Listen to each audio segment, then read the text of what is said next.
2-3 రోజుల క్రితమే పూర్తయింది అధ్యక్ష. 10th ఎగ్జామ్ కూడా ఇంత వాళ్ళు ఆరోపణలు చేసినా ఎక్కడ ఆగట్లేదు అధ్యక్ష. సిస్టమ్ ముందరికి వెళ్తున్నాం, పూర్తి చేసాం. ఉగాది లోపల టీచర్స్ అందరినీ మళ్ళీ సిస్టంలోకి తీసుకొచ్చి నెక్స్ట్ అకాడమిక్ ఇయర్కి ట్రైన్ చేసి స్కూల్స్ పంపించే బాధ్యత ప్రజాప్రభుత్వం తీసుకుంటుందని గౌరవ సభ్యులందరూ కూడా తెలియజేస్తున్నారు అధ్యక్ష. అందుకే అధ్యక్ష యువత కూడా ఒక విషయం ఆలోచించాలి అధ్యక్ష. ప్రభుత్వం అవకాశాలు కల్పిస్తుంది, ఆ అవకాశాలు పుచ్చుకోవాల్సిన బాధ్యత మీ పైన ఉంది.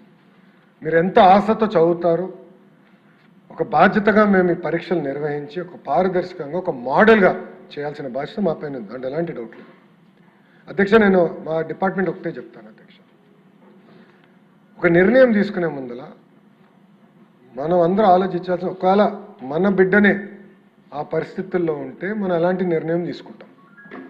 Keep child a centre of our universe. నేను ఎప్పుడు ఆలోచిస్తాను అధ్యక్ష, ఒక రిఫార్మ్, ఒక సంస్కరణ తీసుకురాలంటే నేను ముందు నా కొడుకు గురించి ఆలోచిస్తాను అధ్యక్ష. దేవాంశ్కి ఇది ఎట్లా ఎఫెక్ట్ అవుతుంది, ఇది పాజిటివా నెగిటివా, అట్లా ఆలోచించి దాని తర్వాతనే మనం నిర్ణయం తీసుకోవాలి. నేను డిపార్ట్మెంట్కి ప్రతి మీటింగ్లో చెప్తాను అధ్యక్ష, ఎవ్రీ మీటింగ్ నేను చెప్తాను. ఎందుకంటే పిల్లలు ఉన్నారు, తల్లిదండ్రులు ఉన్నారు, ఆస్పిరెంట్స్ ఉన్నారు, అందరూ చూస్తున్నారు మన వైపు, కోట్లాది మంది మన వైపు చూస్తున్నారు. ఒక మోడల్గా మనం చేయాలి. ఏం చేసినా భారతదేశంలో నంబర్ 1 మోడల్ ఆంధ్ర రాష్ట్రం చేయాలి. ఆ లక్ష్యంతో మేము చేస్తున్నాం అధ్యక్ష. మన జరిగిన ఎగ్జామ్స్లో కొంతమందికి అవకాశం రాలేదు. ఎస్, మళ్ళీ ఎగ్జామ్స్ నిర్వహిస్తున్నాం. Definitely prepare. ఎగ్జామ్స్ త్వరలో ఆల్రెడీ జాబ్ క్యాలెండర్లో మేము ప్రకటించాం ఎప్పుడు ఎగ్జామ్స్ ఉంటాయి. టెట్ అయింది, ఇంకా డిఎస్సి నోటిఫికేషన్ కూడా ఇస్తాం. ప్రిపేర్ అవ్వండి. మళ్ళీ మెరుగైన అవకాశం మీకు వస్తుంది, దాంట్లో మీకు ఎలాంటి సందేహం లేదు. చాలా పారదర్శకంగా నిర్వహిస్తున్నాం. కాబట్టి మీరు సలహా సూచనలు కూడా ఇవ్వండి. We're open. ఒక మంత్రిగా I'm ready to take feedback. గౌరవ సభ్యులు మీరు ఇవ్వండి, ఆస్పిరెంట్స్ కూడా నాకు ఫీడ్బ్యాక్ ఇవ్వండి. ఇంకా ఈ సిస్టమ్ని ఎట్లా రాక్ సాలిడ్ చేద్దాం, పర్ఫెక్ట్ మెకానిజం ఎట్లా చేయాలి మీరు చెప్పండి. తప్పనిసరిగా వీ విల్ ఇన్కార్పొరేట్. మెరిట్ ఉంటే 100% మేము ఇన్కార్పొరేట్ చేస్తాం అధ్యక్ష. ఈరోజు నిజంగానే నాకు చాలా ఆనందంగా ఉంది అధ్యక్ష. ఎందుకంటున్నానంటే ఉపాధ్యాయులు మనతో ఉన్నారు అధ్యక్ష.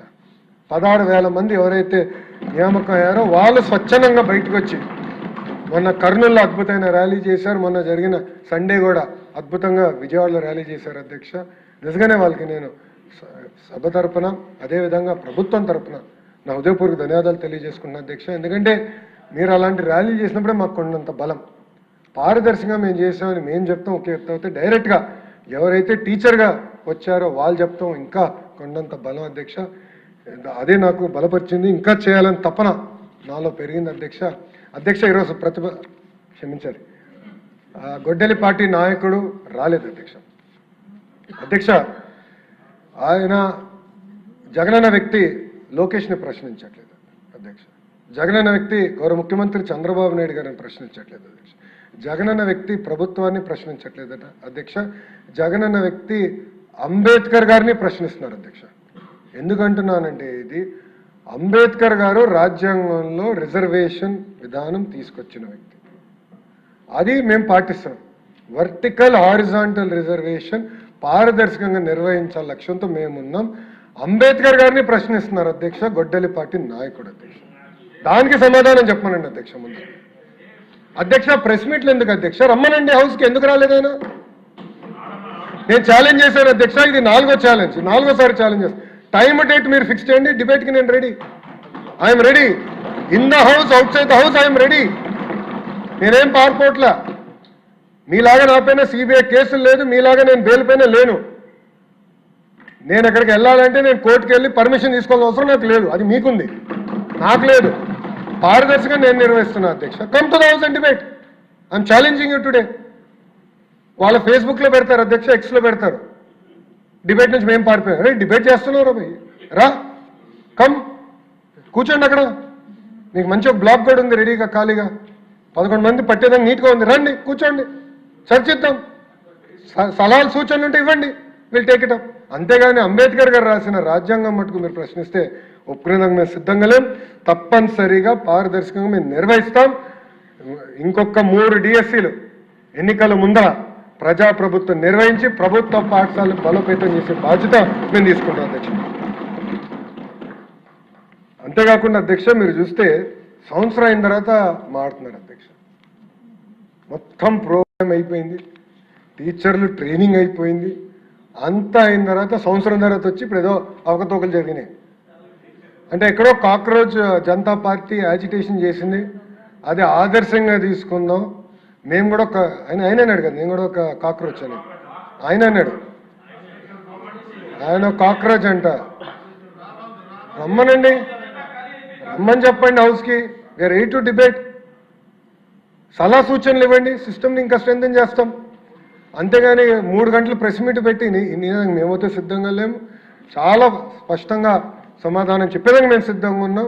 నేను మళ్ళీ ఛాలెంజ్ చేస్తున్నా, come to the house, come set. ఇంకో 3 రోజులు ఉంది, ఈ రోజు కలిపితే 4 రోజులు ఉంది, రండి హౌస్కి రండి. ఆయన ఇంకా బెంగళూరులో ఉన్నట్టున్నాడు అధ్యక్ష, ఇంకా వచ్చినట్లేడు తాడేపల్లికి, ఇంకా బెంగళూరులోనే ఉన్నాడు ఆయన. మళ్ళీ ప్రత్యేక విమానం తీసుకుని రావాలి, ఆయన వస్తే వీఆర్ రెడీ టు ఆన్సర్ అధ్యక్ష, దాంట్లో ఎలాంటి సందేహం లేదు అధ్యక్ష. అధ్యక్ష, గౌరవ సభ్యులు ఒక విషయం కూడా తెలుసుకోవాలి అధ్యక్ష. 2019 నుంచి 24 వరకు సుమారుగా 12 లక్షల మంది పిల్లలు ప్రభుత్వ పాఠశాలల నుంచి ప్రైవేట్ పాఠశాలకు వెళ్ళిపోయారు అధ్యక్ష. ఎందుకంటే టీచర్ లేరు, టీచర్ నియామకం లేదు. దానివల్ల చాలా తీవ్రంగా నష్టపోయింది నిరుపేద కుటుంబాల అధ్యక్ష. అందుకే అధ్యక్ష, ఉపాధ్యాయులకి మేము పెద్దపీట వేస్తున్నాం, ఉపాధ్యాయుల్ని మేము మనస్ఫూర్తిగా గౌరవిస్తున్నాం, ఉపాధ్యాయుల దగ్గర నుంచి సలహాలు సూచనలు తీసుకుంటున్నాం. బెస్ట్ టీచర్ని నేను నెలకొకరిని కలుస్తున్నా. రేపు క్లస్టర్ మీటింగ్ ఉంటే 22వ తారీఖు విజయనగరం జిల్లా కూడా వెళ్తున్నా, క్లస్టర్ మీటింగ్లో నేను పాల్గొంటున్నా. డైరెక్ట్గా వాళ్ళ దగ్గర నుంచి ఫీడ్బ్యాక్ తీసుకోవాలి లక్ష్యంతో పనిచేస్తున్నా. ఆల్రెడీ కొంతమంది బెస్ట్ టీచర్స్ సగం మంది సింగపూర్ కూడా వెళ్ళొచ్చారు. వెళ్ళొచ్చిన తర్వాత వాళ్ళు తిప్పి నాకు ప్రెజెంటేషన్ కూడా చేశారు, అక్కడ ఏం నేర్చుకున్నారు, ఏం మనం అమలు చేయొచ్చని. ఇప్పుడు ఇంకో సెట్ ఫిన్లాండ్కి పంపించాడు, ఇంకో సెట్ ఆఫ్ టీచర్స్ ఫిన్లాండ్కి వెళ్ళారు. ఇన్ఫాక్ట్ కమిషనర్ గారు కూడా వెళ్ళాల్సిన అవసరం ఉంది, కానీ డిఎస్సి పైన డిస్కషన్ ఉంటుంది, మీరు ఉండండి నేను రిక్వెస్ట్ చేశాను. అంటే మేడం గారు కూడా ఫిన్లాండ్కి వెళ్ళి ఫిన్లాండ్ మోడల్ ఆఫ్ ఎడ్యుకేషన్ నుంచి మనం ఏం నేర్చుకోవచ్చు, అది ప్రభుత్వ పాఠశాలలో ఎలా అమలు చేయాలి అని దానిపైన కూడా చాలా సీరియస్గా తీసుకుంటున్నాం అధ్యక్ష. అట్లా ఒక పారదర్శకంగా మేము నిర్వహిస్తున్నాం అధ్యక్ష. అధ్యక్ష, కుంభకోణాలు అనేది వాళ్ళకి, ఆ వ్యక్తికి, జగనన్న వ్యక్తికి, ఆ కుటుంబానికి పేటెంట్ అధ్యక్ష, వాళ్ళ పేటెంట్ అధ్యక్ష. ఎందుకంటే డిఎస్సిలో కూడా గతంలో ఆనాడు రాజశేఖర రెడ్డి గారు ముఖ్యమంత్రిగా ఉన్నప్పుడు డిఎస్సి ఇట్లనే వాళ్ళు సరిగా నిర్వహించకుండా లీక్ అయింది అధ్యక్ష పేపర్. ఆనాడు అధ్యక్ష రవీంద్రనాథ్ రెడ్డి గారు వాళ్ళ మేనమామనే ఈ స్కామ్ చేసి ఓఎంఆర్ షీట్స్ అని హైదరాబాద్ తీసుకెళ్లారు అధ్యక్ష. హైదరాబాద్లో చేద్దాం డిఎస్సిని మొత్తం వాళ్ళ మనుషులకి ఇద్దామని. అప్పుడు ఆనాడు తెలుగుదేశం పార్టీ ప్రతిపక్షంలో ఉన్నప్పుడు పెద్ద ఎత్తున గౌరవ సభ్యులందరూ పోరాడితే డిఎస్సిని ఏకంగా ఆనాడు క్యాన్సిల్ చేశారు అధ్యక్ష. అలాంటి పరిస్థితి వాళ్ళు తీసుకొచ్చారు అధ్యక్ష. అది వాళ్ళకి పేటెంట్ అధ్యక్ష. 1,80,000 మంది టీచర్ పోస్టులు భర్తీ చేసిన పేటెంట్ తెలుగుదేశం పార్టీ అధ్యక్ష. డిఎస్సి మా పేటెంట్, పారదర్శకంగా నిర్వహిస్తాం. ముందు ఇది కూడా తీసుకెళ్తాం అధ్యక్ష. ఇది నా కమిట్మెంట్ అధ్యక్ష, యువతకి నేను కమిట్మెంట్ ఇస్తున్నా. ఎందుకంటే పాదయాత్రలో వాళ్ళు కలిసా, వాళ్ళ ఆస్పిరేషన్స్ నేను నేరుగా తెలుసుకున్నా. I'm committed to it. DSC నిర్వహిస్తాం. ఇంతేకాకుండా గ్రూప్స్ కూడా చాలా పకడ్బందీగా నిర్వహిస్తాం. దాన్ని కూడా ఒక గ్రూప్ ఆఫ్ మినిస్టర్స్ ఇన్ఫార్మ్లో కూర్చుని టైం బాండ్ ప్రోగ్రామ్ మేమే పెట్టుకుని అది నిర్వహించే ప్రక్రియలో మేము వెళ్తున్నాం అధ్యక్ష. అందుకే గౌరవ సభ్యులందరూ కూడా కోరేది ఇది డిస్కస్ చేయాలి, చర్చించాలి. మీరు కూడా తిరిగి నియోజకవర్గం వెళ్ళినప్పుడు దయచేసి మనం నిర్వహించిన డిఎస్సి ద్వారా వచ్చిన టీచర్స్ని కూడా కలవండి. ఎందుకంటే నిజంగానే వాళ్ళని కలిస్తే మనకు కొండంత బలం, ధైర్యం వస్తుంది. అంటే ఎలాంటి బ్యాక్గ్రౌండ్ నుంచి వచ్చిన వారు వాళ్ళు ఈరోజు టీచర్ అయ్యే పారదర్శకంగా నిలబడి వాళ్ళు మాడుతుంటే నాకే ఆశ్చర్యం. ఎంత పర్ఫెక్ట్గా సమాధానం చెప్తున్నారంటే గొడ్డలి పార్టీ నాయకుడికి బహుశా మనం కూడా సభ్యులుగా చెప్పలేకపోతున్నాం, అంత నీట్గా సమాధానం చెప్తున్నారు అధ్యక్ష. అందుకే సెషన్ అయిందా, దయచేసి వెళ్ళండి. మీరు కూడా మీ నియోజకవర్గాల్లో ఈ డిఎస్సి ద్వారా వచ్చిన టీచర్ని కలిస్తే మీకు కూడా చాలా ఐడియాలు వస్తాయి. మీరు కూడా వాళ్ళతో సంప్రదింపులు చేసిన తర్వాత సిస్టమ్ని ఇంకా ఫర్దర్గా ఇంకా ఎలా ఫైన్ ట్యూన్ చేయాలి, ఇంకా పకడ్బందీగా